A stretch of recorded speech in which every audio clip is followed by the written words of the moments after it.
बिस्मिल्लाहिर्रहमानिर्रहीम। मेरे ख्याल में बहुत ज़्यादा एम्बैरसिंग सिचुएशन है इस वक्त इंडियन एयरफोर्स के लिए और स्पेशली बीजेपी की जो हुकूमत है उसके लिए। 1990s में इन्होंने ये प्रोजेक्ट शुरू किया था और इसमें जनाब millions and billions of dollars इन्होंने जनाब फूंके। सिर्फ बनाना क्या था, एक फाइटर एयरक्राफ्ट तेजाज, ठीक है जी। और उसकी हालत ये है जो आपने देख ली जनाब एयर शो में क्या हुआ वो आपने देखा। पहले जनाब नीचे डब्बे रख के बैठे रहे कि जनाब वहाँ से ऑयल लीक हो रहा है, पेट्रोल लीक हो रहा है, और फिर उसके बाद जनाब कौन ऐसा फाइटर एयरक्राफ्ट का पायलट होगा, कौन सा ऐसा एयरक्राफ्ट पायलट होगा, किसी भी मुल्क का कौन सा ऐसा एयरक्राफ्ट पायलट होगा जो कि 500 से 1000 फुट की बुलंदी में, आसान लफ्जों में बता देता हूँ, 1000 फुट से नीचे या 1000 फुट तक की बुलंदी पे आके वो मैनूवर करे जहाज को, ठीक है, एरोबैटिक्स पे जाए। नॉट पॉसिबल, हो नहीं सकता, होता नहीं है ऐसे। दैट शोज कि जनाब इंडियन पायलट जो था he was poorly trend, very very poorly trend, number one. क्यों? दूसरी बात यह है कितनी करप्शन हुई, ये हिंदुस्तान के लोगों को पूछना चाहिए, बीजेपी की हुकूमत से, मोदी से पूछना चाहिए, और उसके पीछे जितने भी लोग आते रहे हैं, जितनी भी हुकूमतें आती रही, उनसे पूछना चाहिए कि जनाब इन्होंने billions and billions of dollars लगा दिए एक प्रोजेक्ट में। 1990 से एक प्रोजेक्ट शुरू किया हुआ है और उसको मार्केट करने निकले थे उस जहाज को, और उसका बेड़ा गर्क हो गया, ठीक है। सो इसमें मैं इसकी क्या डिटेल में जाऊँ, मैं बार बार इस पर बात कर चुका हूँ। एंड आई एम श्योर कि यहाँ पे जिस तरीके से इसकी होती है, इंक्वायरीज होती हैं, और जो इंक्वायरी की जाएगी in the days to come, वो कैसी इंक्वायरी होगी कि जिसमें पता चले कि जनाब ये वाकई ही कोई जनाब यहाँ माल फंक्शन हुआ था एयरक्राफ्ट का, या जो पायलट था ही वेंट लाइक बंगस, या वो बिल्कुल जनाब उसने जीज जब पुल की तो जीज पुल करने के बाद वो बिल्कुल ब्लैकआउट कर गया, या क्या हुआ, that is yet to be seen. लेकिन आई एम श्योर कि ये जितनी भी यहाँ पे इन्वेस्टिगेशन होगी उसकी सही रिपोर्ट कभी भी आपके सामने नहीं आएगी, क्योंकि सही रिपोर्ट अगर सामने आ गई तो यहाँ पे जनाब बहुत से राज ऐसे हैं जो खुल जाएंगे। इसको कहते हैं जनाब air crash investigation board. India का एयर क्रैश इन्वेस्टिगेशन बोर्ड जो है वो आपको कभी भी सही रिपोर्ट नहीं देगा। और हमने देखा कि अभी भी वो जिस तरीके से ब्लेम गेम में शुरू हो गया है सारा काम कि जनाब ये हमने ऐसे कर लिया था, वैसे कर लिया था, माल फंक्शन नहीं हुआ था। 3 बैकअप प्लेन्स होते हैं किसी भी एयर शो पे जाए अगर आप, तो कोई नॉर्मल एसओपी ये होता है कि एक एयरक्राफ्ट होता है डेमो पे, दूसरा एयरक्राफ्ट होता है जनाब बैकअप पे, और तीसरा एयरक्राफ्ट होता है जनाब हवा में। So in this particular case India वालों ने इसको बहुत लाइटली लिया, और मेरे ख्याल में ना तो कोई बैकअप जहाज था और ना जो डेमो जहाज था, उसका तो बेड़ा गर्क हो गया, वो आपने सामने ही देख लिया। लेकिन बोर्ड अब क्या इन्वेस्टिगेशंस करता है हम देख लेते हैं। लोग कहते हैं जनाब कि इजेक्ट नहीं हो सका, जनाब जो पायलट था वो इजेक्ट नहीं कर सका। इजेक्ट क्या करना था उसने, इजेक्ट कैसे करता वो, देखे ना, आज जहाँ पे मार्टिन बेकर की सीट्स लगी हों जो कि इजेक्शन सीट्स हैं which are best of the best seats in the world, और वो जनाब अगर रिजेक्ट नहीं हो सकी तो दैट मीन कि फ्रिक्शन ऑफ सेकंड्स पे उसको नीचे चला गया जहाज और वो जनाब क्रैश कर गया। तो ये तो हालत है इनकी। और जब कॉन्फ्लिक्ट हुआ था, जिसको हम 4 दिन का कॉन्फ्लिक्ट कहते हैं बिटवीन इंडिया एंड पाकिस्तान, मैं बार बार इसका जिक्र कर चुका हूँ कि वो 4 दिन का कॉन्फ्लिक्ट नहीं था, वो 3 घंटे और 45 मिनट का कॉन्फ्लिक्ट था। और उसमें जिस तरीके से इंडियन पायलट्स जो थे वो कॉकपिट्स में बैठने के लिए तैयार नहीं थे, जहाज़ों में अपने बैठने के लिए तैयार नहीं थे, एंड सो मच सो कि जब कॉन्फ्लिक्ट हीटअप हुआ तो उस वक्त जितने जहाज़ मौजूद थे हैंगर्स पे, ये पाकिस्तान की सरहद के करीब थे, मैं आसान लफ्ज़ों में बता देता हूँ, वो 200 मील की डेप्थ में पीछे लेके चले गए थे, क्योंकि जहाज़ों में बैठने के लिए इंडियन पायलट्स तैयार नहीं थे। तो वो लड़ना तो बड़ी दूर की बात है। उनके साथ क्या हुआ वो भी आपने देख लिया। और अभी तो फ्रेंच ऑफिशियल जो हैं वो भी कह रहे हैं जनाब कि राफेल जहाज़ का कोई कसूर नहीं था, उसको चलाने वालों का कसूर था। चलाने वालों को तो कसूर था, लेकिन जो सिग्नल्स पास हो रहे थे, मैं वो भी आसान लफ्ज़ों में बता रहा हूँ, टेक्निकलिटीज़ में नहीं जा रहा, कि सेटेलाइट से जो सिग्नल्स आ रहे थे, या फॉर दैट मैटर जो 7 जहाज़ चल रहे थे जो सिग्नल्स दे रहे थे फाइटर एयरक्राफ्ट को, इंडियन फाइटर एयरक्राफ्ट को, वो तो सिग्नल ही नहीं आ रहे सड़ों, तो उन्होंने करना की सी, तो दे वर टोटली ब्लैंक। तो वो उनको कहाँ से मिसाइल आ रहा है, कैसे वो हिट हो रहे हैं, कैसे वो जनाब नीचे गिर रहे हैं, उनके जहाज तबाह हो रहे हैं, उनको कुछ पता नहीं था। सो वो भी एक टेक्निकल चीज़ है, उस पर मैं डिटेल में कई मरतबा जा चुका हूँ, दोबारा नहीं जाना चाहूँगा। और इसके साथ साथ मैं ये भी ज़रूर बताना चाहूँगा कि जनाब इंटरनेशनल मॉनिटरिंग फंड ने जो यहाँ पे डिटेल्स दी हैं वो बड़ी अलार्मिंग है। ठीक है, एक चंक उन्होंने देना है 1.3 बिलियन डॉलर्स का, जो कि इनकरीब पाकिस्तान को मिलना है, but at the very same time उन्होंने कहा है जनाब IMF वालों ने कि जनाब पाकिस्तान के अंदर बैड गवर्नेंस है, और ये बैड गवर्नेंस कोई छोटा लफ्ज़ नहीं है, बहुत बड़ा लफ्ज़ है, और ये वो लोगों के लिए है जो पिछले कई सालों से गवर्न कर रहे हैं पाकिस्तान को। तो उनके लिए जनाब ये लम्हा फिक्रिया है कि पाकिस्तान के अंदर बैड गवर्नेंस है, और IMF इसकी निशानदेही कर रहा है। और उसके साथ साथ ये भी बता रहा है कि 2003-2004 में जो करप्शन हुई पाकिस्तान के अंदर, वो इतनी ज़्यादा करप्शन थी कि अगर वो करप्शन रोक ली जाती तो पाकिस्तान का GDP जो है वो 5 से लेके 6.5 तक जा सकता था। तो दैट मीन्स कि बहुत यहाँ पे तरक्की हो सकती थी, लेकिन यहाँ पे करप्शन बहुत ज़्यादा हुई, एंड अभी तक ये करप्शन जारी है। तो ये करप्शन कैसे ख़त्म हो सकती है, क्योंकि करप्शन अगर ख़त्म ना हुई तो फिर एक यहाँ पे सिचुएशन बनी रहेगी, और इसी तरह यहाँ पे एक मसले मसाइल खड़े रहेंगे। तो इनको कैसे ओवरकम किया जा सकता है वो भी हमने ज़रूर देखना है, क्योंकि हमें एक वे फॉरवर्ड चाहिए है। वे फॉरवर्ड अगर हमें नहीं मिलेगा तो फिर एक मसला बना रहेगा। सो गवर्नेंस हमने बेहतर बनानी है, उसके लिए कोई ड्रास्टिक सर्जिकल ऑपरेशन करने की ज़रूरत है तो किया जाए, उसमें कोई बुराई नहीं है, क्योंकि हमने इस मुल्क को लेके आगे चलना है। अगर नहीं ऑपरेशन कर सकते तो फिर इस तरह तो काम नहीं चलेगा, इस तरह तो मसाइल बढ़ते जाएंगे। और करप्शन को भी ख़त्म करना है, रिफॉर्म्स लेके आनी है। रिफॉर्म्स का जिक्र भी कर रही है IMF कि जनाब रिफॉर्म्स लेकर आनी है, और रिफॉर्म्स अगर नहीं लेके आएंगे तो यहाँ पे प्रॉब्लम्स खड़ी रहेंगी और मुल्क जो है तरक्की की राह पर नहीं चल सकेगा। सो रिफॉर्म्स लेके आनी है, जुडिशल रिफॉर्म्स भी लेके आनी है, उसके अंदर जनाब करप्शन को भी ख़त्म करना है, गवर्नेंस को बहुत बेहतर बनाना है, और ठेके जो हैं, प्रिक्योरमेंट की बात की है उन्होंने जनाब IMF की रिपोर्ट में, प्रिक्योरमेंट जो की जाती है उसकी ट्रांसपेरेंसी भी बहुत ज़रूरी है, और जो यहाँ पे ठेके दिए जाते हैं उसकी ट्रांसपेरेंसी भी बहुत ज़रूरी है, उसको सामने रखना चाहिए, क्योंकि उसमें सारे घपले हो रहे हैं, और यहाँ पे मिलियंस नहीं बिलियंस ऑफ डॉलर्स के घपले हो रहे हैं उसमें। सो ये अगर ट्रांसपेरेंसीज नहीं लेके आएंगे तो IMF कह रहा है जनाब कि हमारी जो लैंडिंग एजेंसी है, जिससे आप बोरो कर रहे हैं पैसा, जिसको ख़त्म जहाँ पे इस्तेमाल कर रहे हैं पैसा यहाँ पे जो पाकिस्तान के अंदर, उसकी अकाउंटेबिलिटी भी होनी चाहिए, क्योंकि अकाउंटेबिलिटी अगर नहीं होगी तो पैसा जो है IMF का वो मिस यूज़ हो रहा है। तो अगर मिस यूज़ से बचना है पैसे को, तो बचाना है पैसे को और ट्रांसपेरेंसी लानी है, तो वो उसके लिए ये बहुत ज़रूरी है ये चीज़ें। तो मैं दोबारा ज़रा एयरक्राफ्ट की तरफ चलूँगा और उस प्रोजेक्ट की तरफ चलूँगा जो कि जनाब तेजस के नाम से वहाँ पे प्रोजेक्ट इंडिया के अंदर था, 1990 में शुरू किया गया। वो एक एब्रीवेशन यूज़ करते हैं एयरफोर्स में हमारे पाकिस्तान में, और मेरे ख्याल में जो यहाँ पे लोग जो समझते हैं, जो एयरफोर्स वाले देख रहे हों मुझे, उनको समझ आ जाएगी मैं क्या कह रहा हूँ कि तेजस का प्रोजेक्ट वो भी कैट 5 हो गया, और तेजस का जो एयरक्राफ्ट है वो भी कैट 5 हो गया। So they are terms which are used in the navy, in the air force and in the army.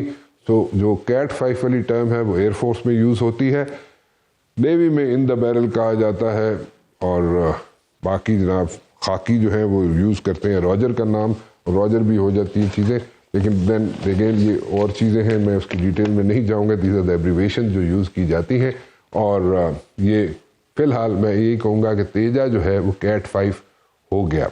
सो इन सब चीज़ों से क्या हासिल होगा, क्या हमने हासिल करना चाहिए, इस पे हमें देखना है, और इससे हमें चीज़ों को लेके आगे चलने की ज़रूरत है।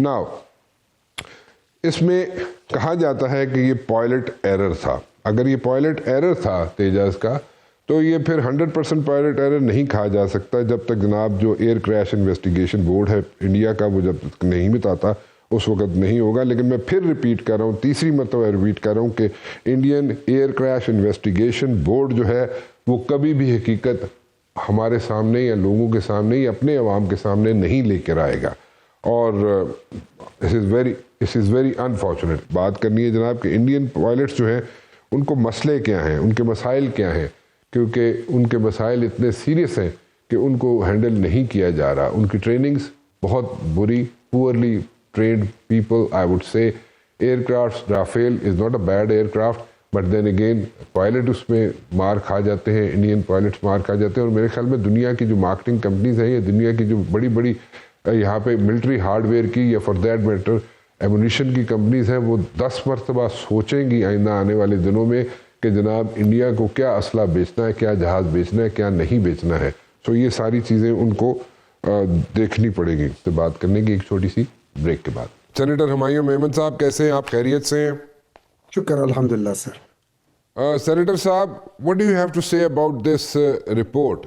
IMF की जो रिपोर्ट है, इसके बारे में क्या कहेंगे? निशानदेही कर रहे हैं बैड गवर्नेंस की, करप्शन की बात कर रहे हैं कि अगर करप्शन जो है 2023-24 में ना होती तो इस GDP जो था 5 से लेके 6.5 तक हो सकता था पाकिस्तान का।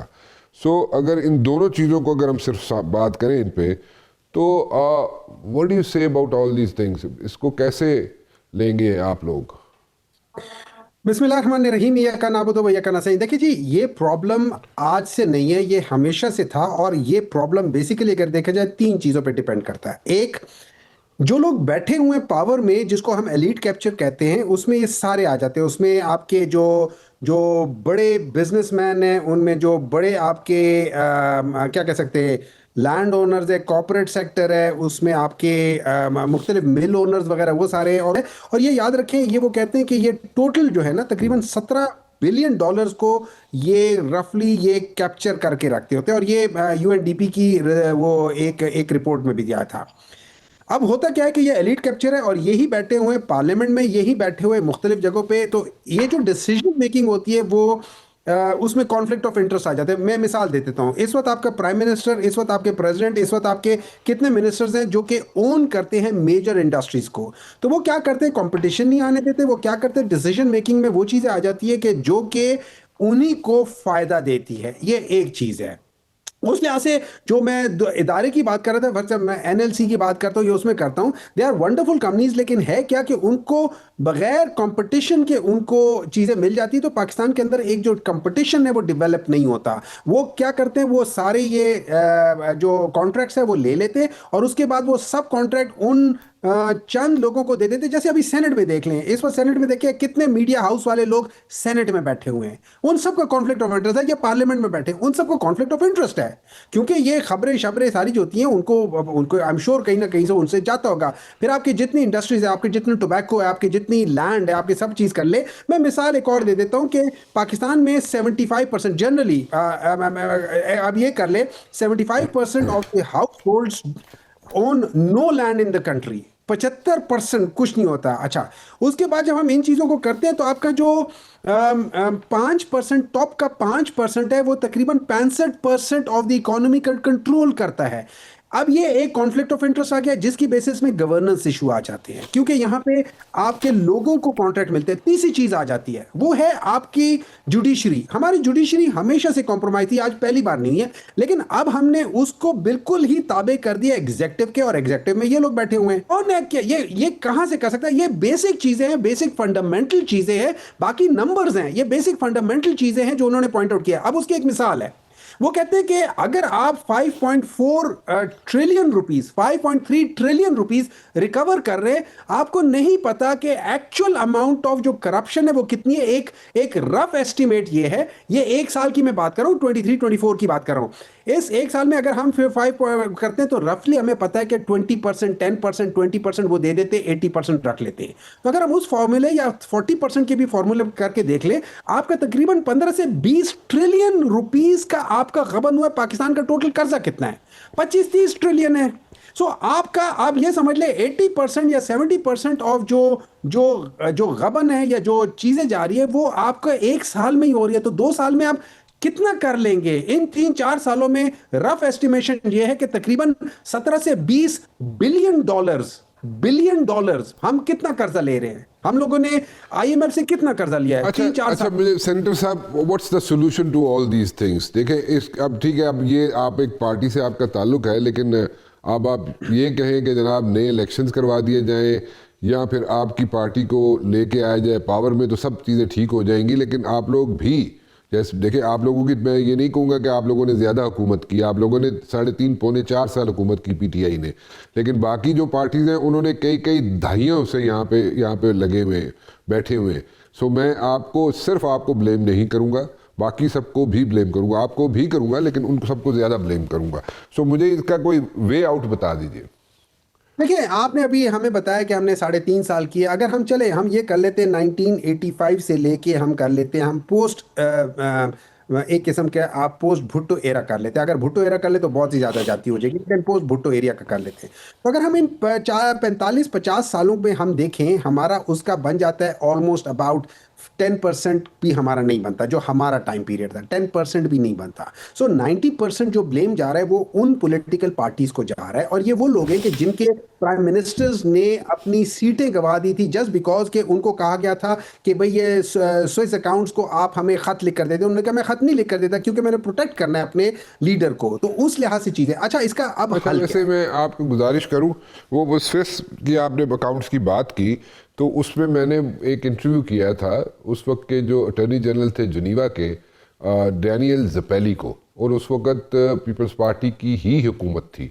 सो Daniel Zapelli came on my show and said कि जनाब वो जो शोर पड़ा था, या उस वक्त की सुप्रीम कोर्ट के करता धरता जो थे, उन्होंने जो शोर डाला था, यूसुफ रज़ा गिलानी को बोला था कि ख़त लिखो नहीं तो जनाब तुम घर चले जाओगे। डैनियल ज़पैली ने मेरे शो में आके बोला था कि जनाब वो तो केस टाइम बार हो चुका है, और ऐसा ही हुआ। सो मुझे नहीं समझ आई कि उसमें मैं मुझे कोई मोहब्बत नहीं है यूसुफ रज़ा गिलानी से, या मैं ये नहीं कहूँगा कि वो उसको क्यों घर भेजा, ठीक है भेजा नहीं भेजा वो आप लोग जाने, सियासतदान जाने, लेकिन द पॉइंट इज़ कि डैनियल ज़पैली अटॉर्नी जनरल जिनीवा मेरे शो में कह रहा है कि टाइम बार हो चुका है, यूसुफ रज़ा गिलानी खत लिखे या ना लिखे, लेकिन फिर भी वो घर चला गया। सो बताए उसकी रियलिटी तो ये है, रियलिटी चेक तो ये है उस चीज़ का। मैं आपसे एग्री करता हूं। मेरा भी ये ख्याल था कि वो टाइम बार है। उस जमाने में यही आ रहा था कि यार ये टाइम बार है, लेकिन आप ये सोच ले, देखिए अगर टाइम बार था या नहीं था, जब आपको लिखा जा रहा है आप लिख लेते हैं टाइम बार था। ये देखिए, यही तो प्रॉब्लम थी। लोगों को ख्याल था कि शायद टाइम बार नहीं है, फलाना है। उन्होंने अपनी बली, अपनी पोजीशन की बली चढ़ा दी। यार उस चीज को छोड़ दे, इसके सोल्यूशन पे आते हैं। ये सोल्यूशन देखिए, होता है। एक बात देखें, सोल्यूशन जो है ना, जब भी आपने अगर गवर्नेंस को ठीक करनी है, जब भी आपने करप्शन को ठीक करनी है, जब भी आपने वो करना है, तो आपने वो काम करना है जो हमारे पैगंबर हुजूर सल्लल्लाहु अलैहि वसल्लम ने इरशाद फरमाया है। वो ये है कि अगर मेरी बेटी भी चोरी करेगे तो उसके हाथ कटेंगे। That means the rule of law should be for everyone. उसमें कोई बंदा उस लॉ से ऊपर ना हो, उस लॉ से बाहर ना हो, और कोई जज ऐसा ना हो कि जो उसके मतलब एक जब खलीफा वक्त आए तो वो जज उसके एहतराम में खड़ा हो जाए। ये चीज़ें नहीं होनी चाहिए। ये वो चीज़ें होती हैं जो पाकिस्तान के अंदर हमेशा से थी। उसकी वजह ये है, कहते हैं जैसे जस्टिस मुनीर का जो जो जजमेंट थी 1954 की, वो ये थी कि अगर नजरिया ज़रूरत हो तो आप उसको एक्सेप्ट कर लो। उस नजरिया ज़रूरत ने पाकिस्तान की जुडिशरी को जिस टेंजेंट पे डाल दिया था, उस टेंजेंट से हम कभी निकल नहीं सके, उस भंवर से हम नहीं निकल सके, बल्कि दबते जा रहे हैं। अब तो हमने क्या कर दिया, हमने कहा यार भंवर छोड़ो यार, जुडिशरी की हमें ज़रूरत ही नहीं है। हमें ऐसी जुडिशरी की ज़रूरत है कि जो मैं चाहूँ इंटरप्रिटेशन, वो आप इंटरप्रिटेशन करो। तो इस चीज़ को अगर हमने, पाकिस्तान को हमने सही डगर पे डालना है, तो सबसे पहले हमें जुडिशरी को ठीक करने पड़ेगा। नंबर 2, हमें मेरिट लाना पड़ेगा हर जगह पे।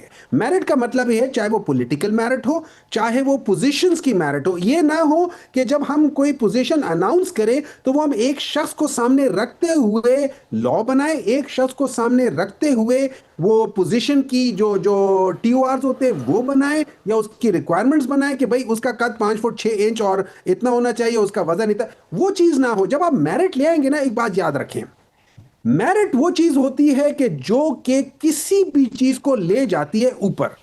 और अगर मेरिट नहीं विद ऑल होगा ड्यू तो रिस्पेक्ट सेनेटर साहब, I am sorry I am cutting you, but देखें मेरिट की बात आप कर रहे हैं, बड़ी अच्छी लगती है ये बात, लोगों को कंज्यूम कराने के लिए, लोगों को बताने के लिए, लोगों को अच्छी भी लगती है ये बातें, सही। और लेकिन मेरिट को किसी भी हुकूमत ने आज तक फॉलो नहीं किया, including your government as well. So उन्होंने कभी मेरिट को फॉलो नहीं किया। सो उसको तो मेरे ख्याल में पब्लिक कंजम्पशन के लिए ये स्टेटमेंट अच्छी है, लोगों को अच्छी लगती है, वैसे कहने के लिए बड़ी अच्छी बात है, लेकिन ऐसा हुआ नहीं आज तक। सो उसमें मुबशिर साहब इस तरह है, आपने मुझसे पूछा है कि इसका हल क्या है। जी सर, वो मैंने आपको ठीक ये नहीं है, कहा, मैं ठीक है, मैंने आपको ये नहीं कहा था मैं ये नहीं पीटीआई कह, अच्छी है या पीएमएलएन नहीं नहीं गंदी है नहीं या मैं नहीं, देखे पार्टी ना, गंदी है। देखे मैंने आपको उसका हल गुजारिश ये है, बिल्कुल ठीक कह रहे हैं। मैंने इसीलिए कहा आपसे कि आपकी बात अच्छी लगेगी, अच्छी लगती है और आपकी बात सही है, दुरुस्त है, लेकिन ये पब्लिक कंजम्पशन के लिए ठीक है, लेकिन प्रैक्टिकली आज तक किसी ने नहीं किया इसको। तभी दिस इज तो हम व्हाट आई एम इधर हैं सेइंग। जहां हैं, तभी तो हम उधर हैं जहां हैं, क्योंकि प्रैक्टिकली हम लोग ये करते नहीं है। हम लोग सारे के सारे 95% ऑफ पाकिस्तानीज और गुफ्तार के गाजी, हम किरदार के गाजी हैं ही नहीं। हम अपने आप को मुसलमान कहते हैं लेकिन हमारे अंदर मुसलमानियत नहीं है। हम अपने आप को ठीक है, लेकिन यहाँ पे यहाँ पे बड़ी दफ़ा ये भी बात दोबारा दोबारा होती आई है और कई मरतबा हुई है और कई दफ़ा ऐसे स्टेप्स भी लिए गए जिसको कहा जाता है कि बहुत बड़ा सर्जिकल ऑपरेशन होना चाहिए या ऑपरेशन की ज़रूरत है। सो वो भी हम कई मरतबा ये बात कर चुके हैं, लेकिन इस बार फिर ये ऑपरेशन, सर्जिकल ऑपरेशन, करप्शन के अगेंस्ट, बैड गवर्नेंस के अगेंस्ट होना चाहिए। देखिए इस तरह है, मैं आपको एक बात बताता हूँ। हमारा जो सर्जन है ना, जो हर दफा कहता है कि यार ये ऑपरेशन होना चाहिए, वो जब ऑपरेशन करता है वो गलत गुर्दा निकाल देता है। जो गुर्दा निकालना चाहिए वो नहीं निकालता, जो गुर्दा नहीं निकालना चाहिए वो निकाल देता है। इस वजह से हमारी बीमारी ठीक नहीं हो रही। Do you understand what I am saying? मैं I do understand what you are saying, लेकिन ਤੁਸੀਂ ਇਸ तरह करो ना ਸੈਨੇਟਰ ਸਾਹਿਬ, ਤੁਸੀਂ ਗੁਰਦਾ ਐਤਕੀ ਆਇਡੈਂਟੀਫਾਈ ਕਰ ਦਿਓ ਤੁਸੀਂ ਤੇ ਫਿਰ ਉਹ ਕਢਵਾ ਲੈਣੇ ਆ। सर मैं एक बात बताऊं, मैं एक बात बताऊं। देखिए इसके लिए मैं आके बता रहा हूँ। आपके पास मैं चूंकि डॉक्टर हूं, मैं आपको बता देता हूं। जी आपके जी। पास सबसे पहले आपके पास वो इल्म होना चाहिए कि जिससे आप वो मर्ज की तशखीस कर सके। आपके पास वो टूल्स होने चाहिए जिससे आप ऑपरेशन सही कर सके। आपके पास वो टीम होनी चाहिए जो आपको हेल्प कर सके, और आप खुद वो डॉक्टर होने चाहिए जिसको इस चीज का इल्म हो और इस चीज के आप स्पेशलिस्ट हो। अगर इन 4-5 चीजों में से कोई चीज भी ठीक नहीं है तो no matter what you do, आप उसको प्रॉपर तरीके से आउटकम उसका नहीं दे सकते। हमारे पाकिस्तान का मसला यह है कि हमारे पाकिस्तान में अगर मैं सर्जन हूं, मैं क्वालिफाइड नहीं हूं, मैं कभी अपनी अच्छी टीम नहीं लेकर आऊंगा, क्योंकि उनको पता चल जाएगा कि यार ये सर्जन 2 नंबर है। अगर मैं सर्जन 2 नंबर हूं तो मैं कभी ये नहीं करूंगा। मेरा मेरा जो जो जो डायरेक्शन है वो पैसा बनाने के बारे में होगा। मैं क्या कह सकते हैं, खुलूस से दिल से वो काम नहीं कर रहा हूंगा। मैं मुल्क के नाम पे मुल्क को लूट रहा हूंगा। हमारा प्रॉब्लम हम खुद हैं।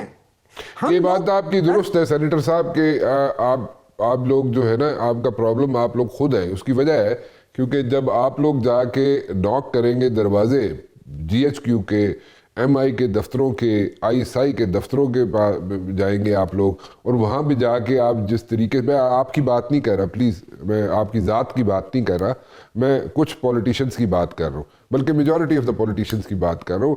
एंड उसमें अगर जाके वहाँ पे वो कहानियाँ सुनाएंगे और वहाँ पे उनको बोलेंगे कि जी मुझे फ़लाँ चीज़ चाहिए, मुझे फ़लाँ मिनिस्ट्री चाहिए, मुझे फ़लाँ ओहदा चाहिए, मुझे फ़लाँ जगह पे बिठा दें, और फिर आप कहें बाहर निकल के उस ऑफिस से, आईएसआई के, एमआई के, जीएचक्यू से बाहर निकल के कुछ पॉलिटिशियंस ऐसी स्टेटमेंट्स देते हैं मीडिया के सामने आके कि जैसे पता नहीं, सुल्तान राई तो बहुत अजीम आदमी थे, वो भी मेरे ख्याल में वो भी शर्मिंदा हो जाते होंगे कि यार ये किस किस्म की स्टेटमेंट्स हैं। अंदर हालात कुछ और होते हैं दफ्तर के अंदर, बाहर निकल के सुल्तान राई बने होते हैं।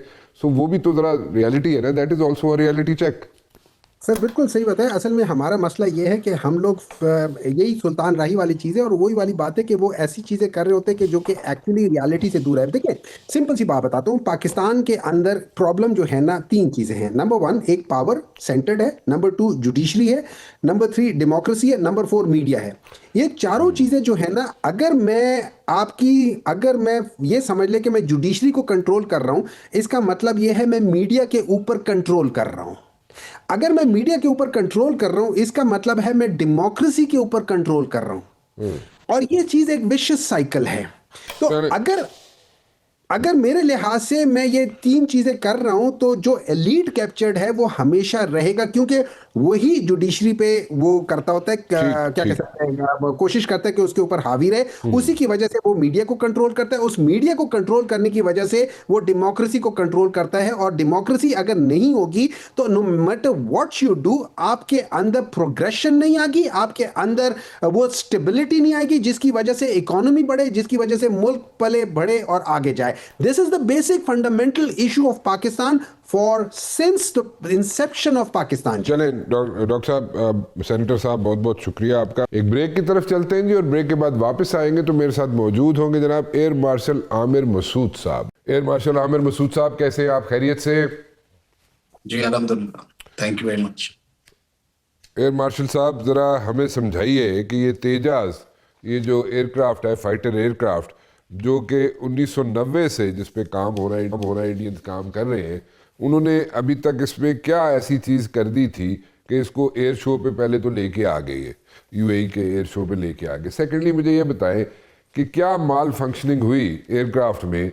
और मैं तो एक आई am not a fighter aircraft pilot, मैं कोई इतनी नो हाउ नहीं है मुझे एयरक्राफ्ट की, बस ABC ज़रूर पता है कि मुझे ये लगता है कि जो तेजाज़ है, जो फाइटर एयरक्राफ्ट है, अगर वो, मैं सादे लफ्ज़ों में बयान कर देता हूँ, अगर 1000 फुट की बुलंदी पे हो और ये जो मैनूवर उसने किया, वो अगर ये 5-1000 फुट की बुलंदी से करता तो शायद ये मेरे ख्याल में कर सकता है, इसको पुल कर लेता। लेकिन 1000 की फुट की बुलंदी से ये जिस तरीके से इसने करने की कोशिश की, इससे लगता ये है कि ये एक very poorly trained Indian pilot था। Do you agree with me sir? जी बहुत शुक्रिया आपका बशीर साहब बुलाने का। बिस्मिल्लाहिर्रहमानिर्रहीम। देखिए, तेजाज का जो आपने पहला कहा कि डेफिनेटली ये 25-30 साल हो गए हैं इस प्रोग्राम को, और इंडिया ने ये वो जहाज था जिसको रिप्लेस करना था as a replacement for MiG 21, और ये जैगुआर्स जो उनके ऑलमोस्ट नॉन ऑपरेशनल हो चुके हैं और स्क्वाड्रन्स में से जा चुके हैं। तो वो एक गैप फिलर था जो 4.5 जनरेशन एयरक्राफ्ट था, सिमिलर टू जो हमने JF-17 थंडर को डेवलप किया। तो ये हो नहीं सका उस तरह से जिस तरह वो चाहते थे, ब्यूरोक्रेसी की वजह से, पॉलिटिकल इंटरफेरेंसेस की वजह से, करप्शन की वजह से, और बहुत सारे अवामिल थे जिसमें कि ये टेक्नोलॉजीज डिफरेंट कंट्रीज से ली गई थी और उनको इंटीग्रेट नहीं कर सके सही तरीके से। तो वो तमाम अवामिल देखते हुए तेजाज का जो था वो प्रोग्राम उस तरह आगे बढ़ नहीं सका हिंदुस्तान एरोनॉटिकल कॉम्प्लेक्स में।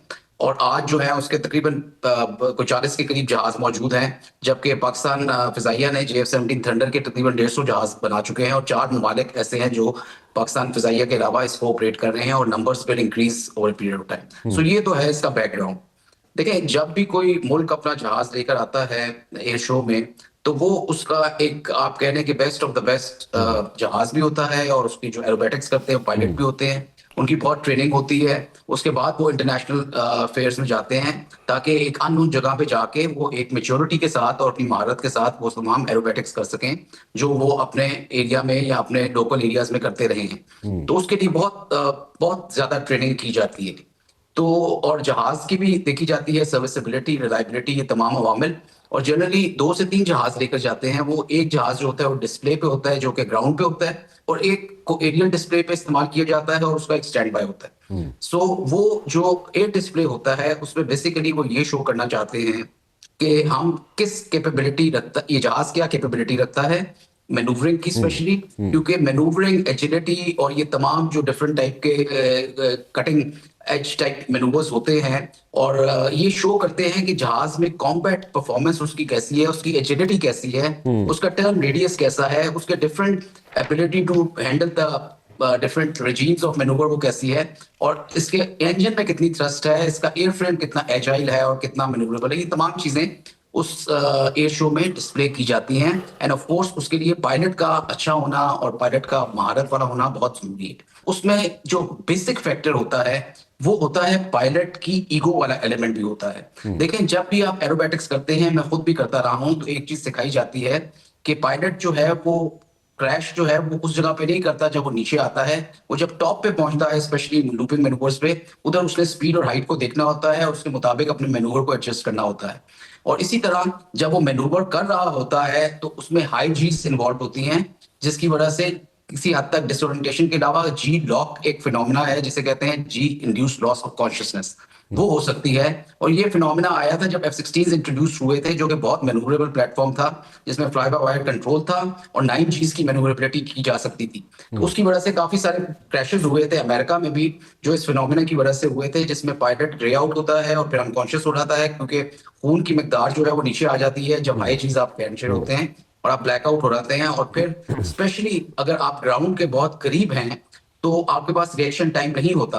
देखिए ये जो मैनूवरिंग हो रही होती है उसमें जहाज जो है वो ऑडियंस के करीब तरीन आने की कोशिश करते हैं एंड जनरली उसका जो फ्लाइट लेवल होता है वो 250 फीट तक आता है। जो मुझे लग रहा था इसका भी जो तेजास जिस जगह पे क्रैश हुआ और इसने रोल किया वो तकरीबन 500 फुट से नीचे था, 250 फुट के करीब होता है जहां पे मैनूवरिंग हो रही होती है ये। तो वहां पे अगर कोई खुदा ना खास्ता आप ऐसा टर्न ले लें या आप डिसोरिएंटेट हो या कोई गलत आप स्टिक को इनपुट दें तो आपके पास सेकंड भी नहीं होता कि आप जमीन के जाके लग सकते हैं। और इसकी वजह जो है मैं पूरे यकीन से तो नहीं कह सकता, लेकिन मेरा कोई 2 साल का एक्सपीरियंस रहा है फ्लाइट सेफ्टी में भी पाकिस्तान फिजाइया की, जिसमें आप तमाम तरह के एक्सीडेंट्स को देखते हैं और उसकी फिर इंक्वायरीज होती हैं और उनको फाइनलाइजेशन किया जाता है और उसमें कुछ इस तरह के केसेस भी नजर आते हैं कि जिसमें कोई डिसोरिएंटेशन हो जाए या किसी किस्म का और मैकेनिकल प्रॉब्लम हो या टेक्निकल प्रॉब्लम हो।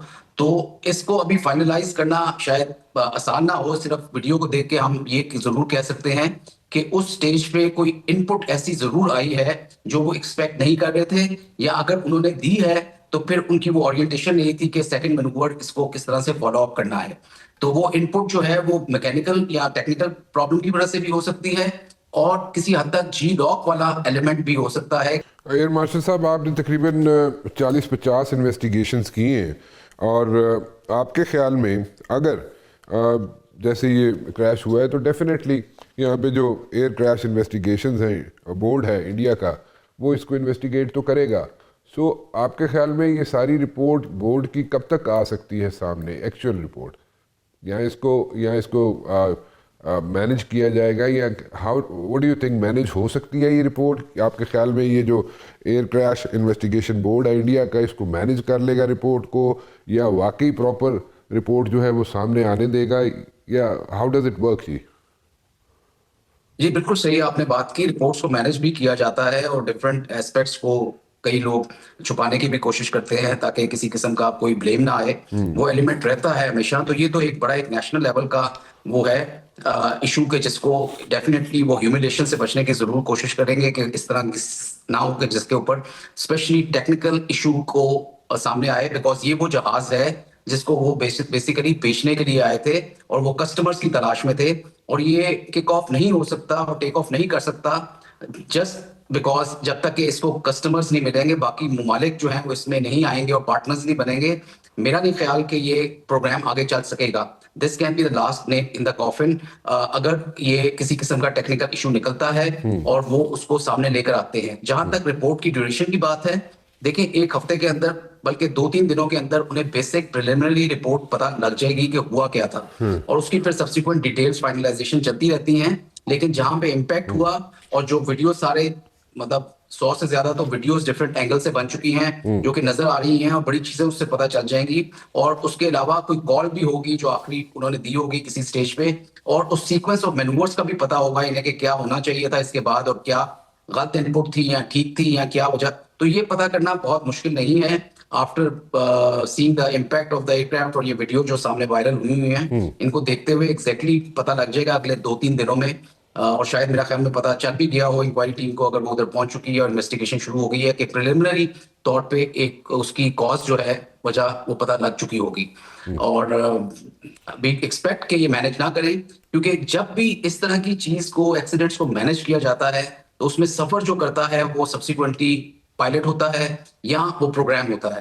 बिकॉज मैंने समझता हूं कि ये काफी हद तक एक डेड हॉर्स थ्योरी पे काम कर रहे हैं जो तेजास के लोग हैं क्योंकि इन्होंने इसको ईगो का मसला बना लिया है, पॉलिटिशियंस ने भी, ब्यूरोक्रेट्स ने भी और मिलिट्री ब्यूरोक्रेट्स ने भी, और वो इसके अंदर फंडिंग करते जा रहे हैं, पहले भी कर रहे थे, जबकि ये कॉज को नहीं देख रहे कि किस वजह से ये प्रोग्राम किक ऑफ नहीं हो सका और किस वजह से इतने बिलियंस ऑफ डॉलर्स लगाने के बावजूद इसको वो एक इम्पोर्टेंस नहीं मिल सकी या उसकी उस लेवल पे जो है वो आप इनको इसकी खरीदो फरोख्त नहीं हो सकी जो वो चाह रहे थे। इवन अपने स्क्वाड्रन्स नहीं ये बना सके अभी तक, एक जहाज भी अभी तक प्रॉपर ऑपरेशन नहीं कर सके। किसी भी मार्का ये पुलवामा वाला हुआ था ऑपरेशन बंदर और ऑपरेशन सिंदूर, दोनों में इन्होंने इसको इस्तेमाल नहीं किया, जो शो करता है कि इसकी ऊपर अभी तक इनको वो कॉन्फिडेंस नहीं है कि इसको ऑपरेशन स्क्वाड्रन में इंडक्ट किया जाए। 2 के सुनने में आया गया है कि इन्होंने 100 के करीब जहाज ऑर्डर किए हैं, but that is mostly a political statement. विज़ापी अगर आप JF-17 को देखें और थंडर को देखें तो उसके मुकाबले में कम से कम डबल से ज्यादा ऑर्डर्स आ चुके हैं और फर्दर भी आ रहे हैं, और अल्हम्दुलिल्लाह जो सेफ्टी रिकॉर्ड है वो भी काफी बेहतर रहा है। तो मतलब कि ये मेरे ख्याल में जो आप कह रहे हैं, जो चीज़ें मुझे समझ आ रही हैं, इफ़ आई एम रॉन्ग तो प्लीज़ करेक्ट मी, ये मतलब कि सारे जहाज़ जो है ये पूरा प्रोग्राम 1, एंड सेकेंडली ये तेजास का जो प्रोजेक्ट है, ये तेजास सारे जहाज़ जो हैं ये ग्राउंड होने जा रहे हैं, अगर ये कहा जाए तो गलत नहीं होगा? जी देखें, जब तक इन्वेस्टिगेशन नहीं होती और इसका कॉज नहीं पता चलता तो ये एक स्टैंडर्ड प्रोसीजर भी होता है कि जहाज़ों को ग्राउंड किया जाता है। और अगर आप देखें तो जिस तरह इनके जहाज जब इसमें इस वाले अटैक में जो मई में हुआ था 7 की सुबह को, उसमें जब गिरे थे तो उनके चेयरमैन ज्वाइंट चीफ जो थे, जो CDS थे, उन्होंने कहा था कि हमने 2 दिन तक अपने जहाज ग्राउंड किए थे ताकि हम कॉज पता कर सके कि वाई। सो इसका मतलब ये है कि उनके जहाज गिरे थे, उनको नुकसान हुआ था, तो वो उसको डिटरमिन करना चाह रहे थे कि ये मिसाइल, मतलब बताना ये चाह रहे थे कि मिसाइल लगे हैं या कोई टेक्निकल फॉल्ट है। Definitely they were shot down by the Pakistan air force. तो उसकी वजह से, उसके बावजूद भी इन्होंने 2, यानी कि जंग के दौरान भी इन्होंने उन जहाजों को ग्राउंड कर दिया था।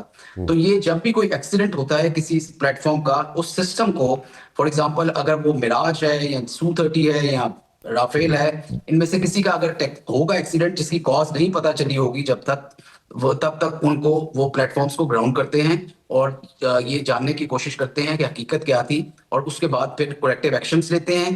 कुछ प्रोसीजर्स चेंज होते हैं if that they are required. Otherwise फिर उनको, वो अगर पायलट का एरर था या कोई और वजह थी टेक्निकल के अलावा, तो फिर वो इजाजत दे देते हैं कि उसको फ्लाई किया जाए। मैं very quickly I would like you to answer this thing. जैसे अभी अगर फ्रेंच जो फोर्सेस के लोग हैं उनकी अगर हम स्टेटमेंट्स देखें तो they are coming up with this statement कि जनाब राफेल जो है उनमें कोई प्रॉब्लम नहीं थी, जो पायलट्स थे वो दे वर लाइक अनट्रेन्ड, और in so many words they are saying कि जी वो इस काबिल नहीं थे कि वो राफेल को मैनेज कर सकते। In so many words this is what they were saying. So Rafale जो है, अगर उसकी स्टेटमेंट देखी जाए फ्रेंच की तरफ से, क्योंकि it's a French aircraft Rafale, तो इसको अगर हम तेजास को और राफेल को सामने रखें तो अगर पायलट्स की ट्रेनिंग, जो इंडियन पायलट्स की ट्रेनिंग है, वो 0/0 है, तो मैं ये गलत तो नहीं कह रहा हूँ जी?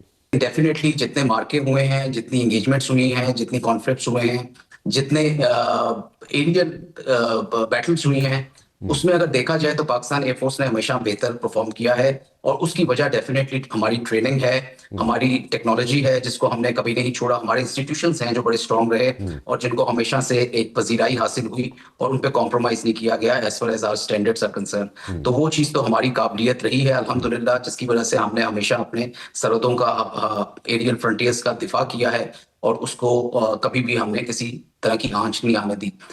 लेकिन मैं ये जरूर कहूंगा कि जो राफेल और तेजास जो है वो बहुत डिफरेंट दोनों एस्पेक्ट्स थे। अगर आप देखें राफेल एक बड़ा बैटल टेस्टेड प्लेटफॉर्म है और 5-6 ममालिक जो हैं इस प्लेटफॉर्म को उड़ा रहे हैं, और 4.5 जनरेशन में ये वन ऑफ द बेस्ट है, स्टेट ऑफ द आर्ट जहाज है, जिसकी टेक्नोलॉजीज बड़ी इंटीग्रेटेड हैं, जिसके वेपन सिस्टम, जिसके ऊपर जो इलेक्ट्रॉनिक वॉरफेयर का स्वीट है वो दुनिया का बेहतरीन स्वीट समझा जाता है, स्पेक्ट्रा जो है। तो इस लिहाज से देखा जाए तो डेफिनेटली तेजास जो है वो किसी भी लेवल पे राफेल के करीब भी नहीं है, और क्योंकि तेजास को अभी टेस्ट करना है, Tejas has not proved anything as yet, और उसमें जो टेक्नोलॉजीज हैं वो मेरा नहीं ख्याल कि राफेल के करीब भी पहुंचती हैं। इन्होंने कोशिश की है यूरोपियन, रशियन और अमेरिकन चीजों को इम्बेड करने की, बात वो हो नहीं सकी जिस तरह से एक प्लेटफॉर्म को आप सिस्टम के तौर पे लेते हैं। तो वो सिस्टम जो है as a system, Rafale is much much better than Tejas. उसको उन्होंने वाकई ही उस तरह से इस्तेमाल नहीं कर सके with meteor missile. It's a very very dangerous platform.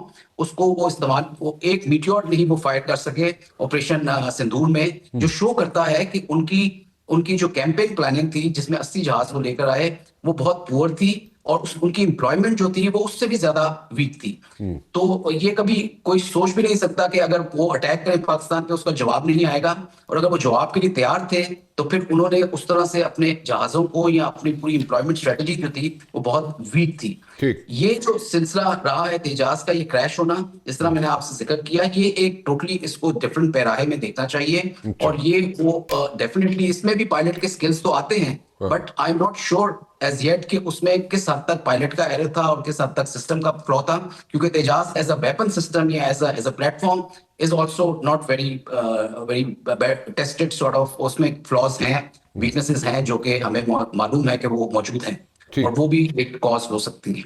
ठीक है, ठीक है। Thank you very much for talking to me ji, air marshal साहब। प्लेयर टू हैव यू, बहुत बहुत शुक्रिया आपका। जाते जाते एक चीज़ यहाँ पे मैं ज़रूर बताना चाहूँगा जनाब के तेजाज जो इंडियन फाइटर एयरक्राफ्ट है, जो 1990 से इस प्रोजेक्ट पे काम हो रहा था और आज तक 20-25 साल हो गए, आज तक इस एयरक्राफ्ट का कोई सर पैर नहीं निकला। और जब भी किसी एयरक्राफ्ट को आप लेके जाते किसी एयर शो में, जैसे कि अभी लेके गए थे यूएई में इंडिया वाले, उनको चाहिए था कि best of the best pilots होते, 2-3 एयरक्राफ्ट्स होते उनके पास, एक डेमो पे होता, एक बैकअप पे होता और एक एयर में होता, तो फिर बात बनती थी। लेकिन यहाँ पे मेरे ख्याल में प्रोफेशनलिज्म जो है वो लैक कर रही है इंडियन एयरफोर्स, और बुरी तरह लैक कर रही है। और उसमें कितनी करप्शन हुई, कैसे हुई, क्योंकि 1990 से एक प्रोजेक्ट अगर चल रहा है और उसको कोई सर पैर उसका नहीं निकला, और तेजाज जो है वो जनाब यहाँ पे उसका क्रैश हो जाता है, एयर शो में क्रैश हो जाता है, तो दैट मीन्स कि मार्केट होने आया था एयरक्राफ्ट, दुनिया को मार्केट करने के लिए आए थे ये एयरक्राफ्ट की, लेकिन वो एयरक्राफ्ट कैट 5 हो गया। कैट 5 एक एब्रिविएशन है जो एयरफोर्स वाले समझते हैं कि तेजस के साथ क्या हुआ। फिलहाल राना मुबशिर को इजाज़त दीजिए, कल 7 बजे फिर हाजिर हूँगा। टिल देन अल्लाह हाफिज़।